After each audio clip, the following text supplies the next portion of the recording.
For our last example, I want to do something that deals with the conversion of kinetic energy and show how we can do a relatively complicated problem without worrying about forces at all using conservation of energy.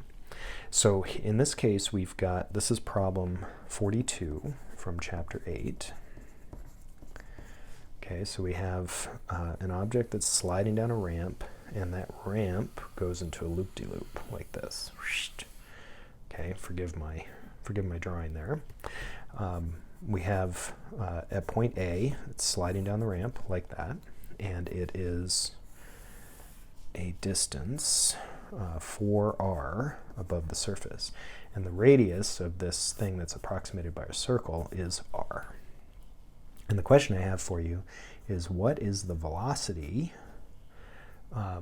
what is the speed at this point, B, and what force, what centripetal force does it experience at that point? Again, we're modeling this as a circle here. So you imagine this box comes down, slides along the surface. We're going to assume that it's frictionless, just to make, assume it's made out of ice or something like that. So we've got a frictionless surface.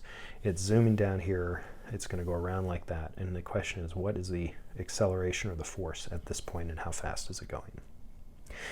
So on the face of it, that looks kind of complicated, but because we have these ideas now of conservation of energy, we can go ahead and work this out without too much trouble. So we start with how much energy we have stored here in potential energy. So that energy is, again, mgh, and you can think of it as the amount of, if you just let this object drop, how much work would it do as it fell that distance? And because we know this is 4r, we're going to say mg times 4r. Okay. Now at this point, it's still above what we're considering our 0-point surface right there, and since this is a circle right here, it's a distance r above that point. There's still some potential energy here. There's still some extra work it could do to fall from here. So we're going to say it has mg times 1r. Energy still available. So this thing, even though it went down and around and back up again, because energy is conserved, the energy from this has to be either stored in that or the speed of this object. So we also know that there's some energy embodied in the motion of this object with 1/2 mv squared. So the energy we started with here, even though it took this really weird path, now has to be only distributed between the motion and its position. So you'll notice that no matter how bizarrely complicated this little thing was, we have a way of writing down what the speed is. So that means that the speed is going to be, if we start with our initial energy, so our initial energy is mg4r, okay, and our final energy is going to be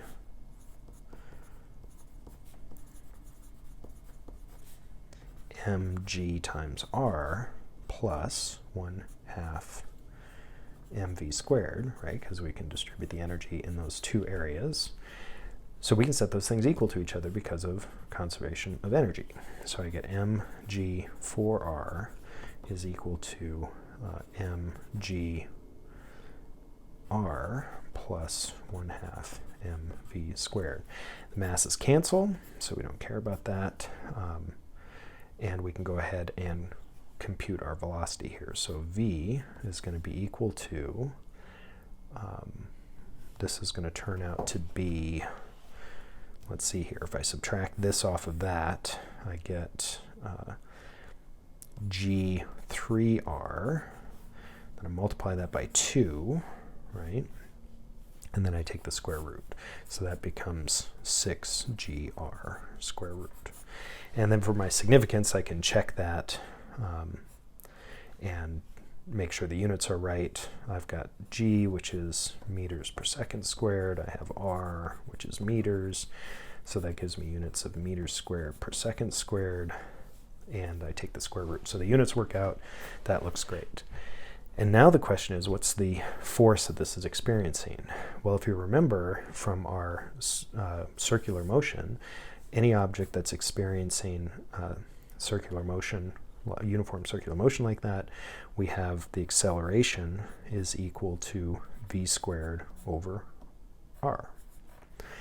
And if I look at that, I can go ahead and put v squared in for that, and I'm going to get 6gr square root squared divided by r, and that means that I have 6 times gravity exerted on this object as it goes around there.